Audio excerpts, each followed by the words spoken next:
Kẻ xin lỗi nhỏ ta chi lành đi có ba khảo gần trao quần lúa kẻ xin lỗi nhỏ ta chi kẻ xin lỗi anh tìm bao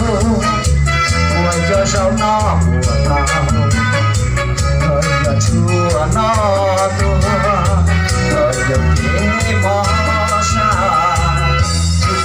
xin lúa chỉ tao bao tua lúa lúa lúa lệ thon chạy má rong cha nước quần tay má má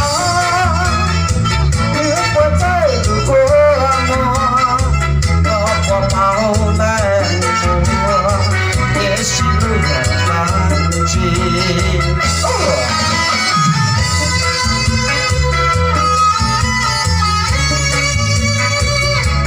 Satu lagi tangan.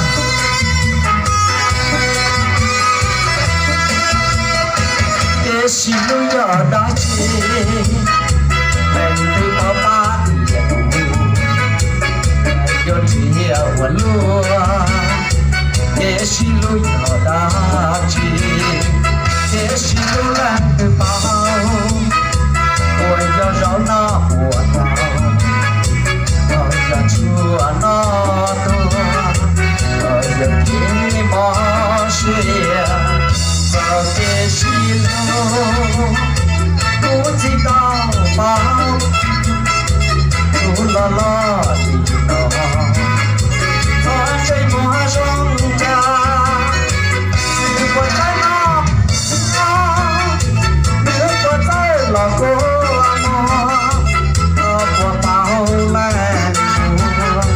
cái xin lúa đã qua bao lên để xin lỗi nhỏ đã chi nó qua bao lên để xin lỗi nhỏ đã chi nó qua bao lên để xin lỗi nhỏ anh em biết sao để xin lỗi đã chi